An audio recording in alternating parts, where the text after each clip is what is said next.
السلام عليكم ورحمة الله وبركاته. الشمع أركفوني جرزرتو فردتون أمن تابر عليه وبلي وانكي فندو تكيسنيو بكم جرتنيت نجاف رمّن ربي كان أمك أم اسم برها جراتو إيجا خان زئي بودا حرقا وانتكو وان أكان كوغان نما جبريا لمي جينيا بيا كيستين كوانا بيا بقنيس بيا نما كيستس جراتو دقمني جرم ماليف أنا كافي ماليف sabni Oromoo ilmaan Oromoo alaaf keessatti akkana itti rakkattuuf itti qalamtu itti ajjeefamtu maali garuu sababu sila hiddarraa abaarsa qabnamu maal gaaffiidhaanaaf isiniifoo mee mucattii tanaa maal akkasii Suudi Arabiyaa keessa irra qaqqabee meerraa dhageeffadhaa walitti deebina. Ganamurraa wanta nyaadhu naan jedhanii waan mana san keessa wayii jira mataa namaatti jira mataa ilmoo namaa Oromoo jira achirraa bakka mana tokko. Alaala amma isin xiyyoon maal jette beektaa dallaalli gartee bakka mana arabaa naqe ganda arabaa dalagaaf galchee yeroo hundaa'u jarri kun jarri isin bira dalagitu kun jara gartee sakraanaa baalagee baxaraana jechuudha. Yeroo hundaa'u angartee saayikooloojikaalee gartee akka isin kaleessa gartee akka isinitti himtu jechuudha. Kaleessidhaa gartee irraa fudhachuu fudhan. Gartee kan isinitti himtu maaliif yeroo hundaa gartee kuduraa tufaa muuza paapayyaa gartee waan kana nyaadhu anjanitti ganamurraa ammas immoo miizaana gubbaa na kaaneeti mazanetti kana nyaadhu akkasimi akkasatti bira kana nyaadhu jonitti namas ganamurraa nama zanigatti. Oke, coba dah.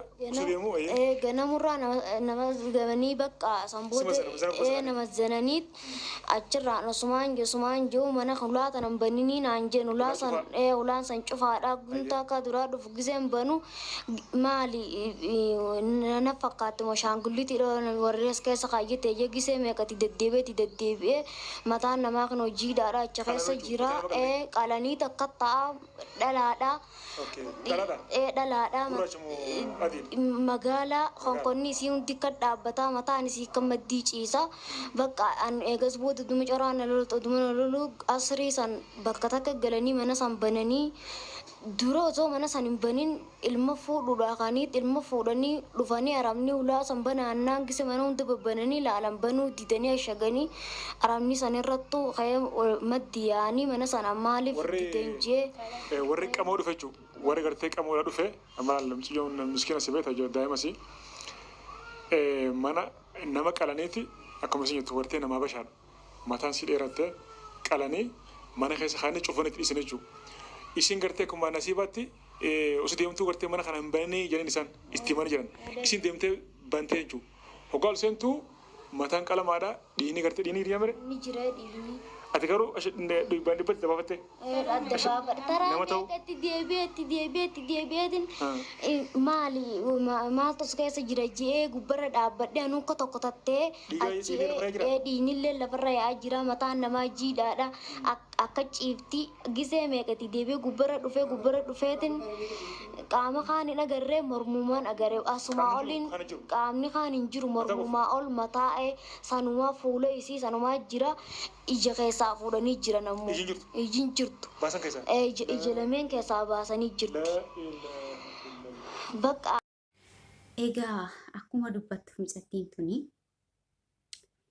waan garaa nama balleessu keessaa obboleewwan kiyya akkuma afaan isiirraa dhageessanii Suudi Arabiyaa keessa dallaalaa bahararraan deemtee mucattii xiqqeessu tana akkuma argaa jirtanii bahararraa erga isiin deemtee booda erga deemtee Suudi Arabiyaa dallaalaan erga geettee booda mana namaa seentee achitti mana badaa seentee mana namoota dallabaa itti qalaa kalii keessaa yaafatanidha akka isiin seentee akka isiin dubbattetti.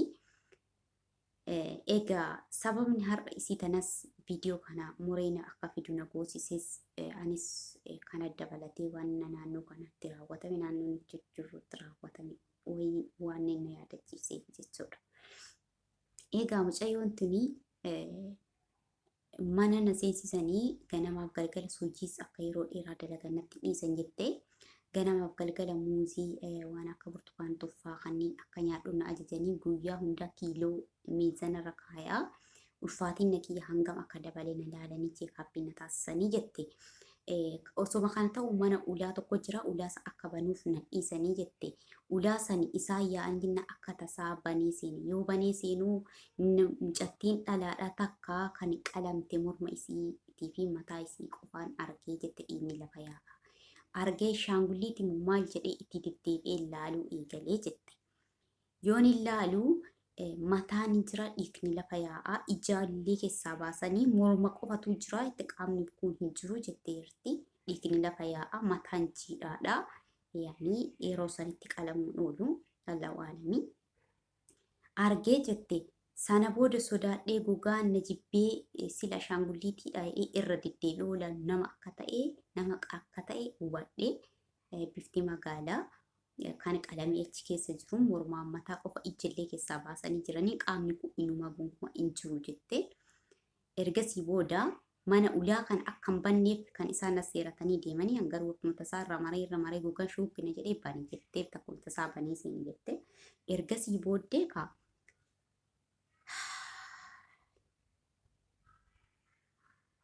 baay'ee garaan nama gubata yaalamii. Ergasii booda manatti dacha'anii asirii mana ol dacha'anii sharaadhaan maranii akka zubaala gatee qulqulleessuuf na ajajan jette. Jidduma kana keessa ilmi warraa alaa ol dhufe jette. Alaa billaa dheeraa waan akka billaa dheeraa qabatee kan inni seenee jette. Seenee isaan jidduma tanatti na waamanii waamsa isaanii san jidduu osuma isaan na arganuu gogaa shukuukna jedhee waa uf jibbee balbala banee fiigicha eegale jette. Rabbiin midhaanii bishaan isii dhumanne mi ilaala. Fiigee osoo fiigu guyyaa tokko mana arabaa nama biraa bulee masgiida seenee achitti illee na marsanii iyyee poolisa kanallee poolisa nafaanaa deemullee na hordofullee isaantu nabbite jedhee ol ka'ee fiigaa ture jette. Waan nama gaddisiisu keessaa yaa obboleewwan. Yaa lammii koo wallahi bakka kanatti dubbiintu waan isaa yaadachiiste akkuma mucatti haasaa isiirraa waa baay'ee hubachuu dandeessan jedhee yaada.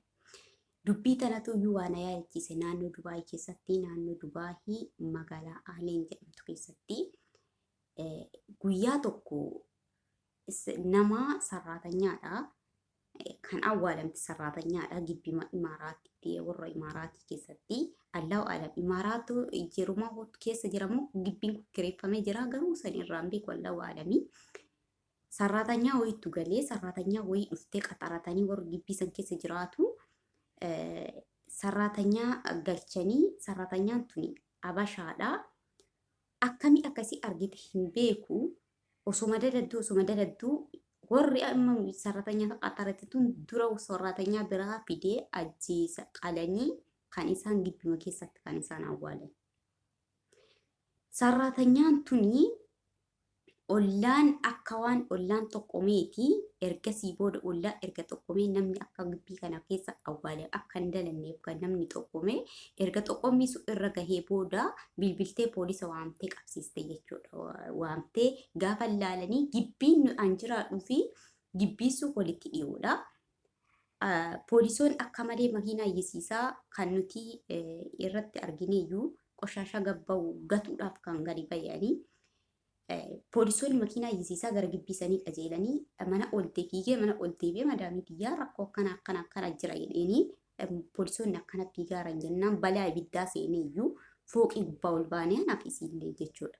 Fooqii gubbaa ol baanee yoo jennu wanta akka kaameraa meeshaa lafa jala waa ilaalanii ilaalanii balbalaa fooq qotanii qorooranii mana guddaadha balbala guddaa osoo nu arginu dhokannee osoo ilaallu ashaganii balbala guddaa jechuudha.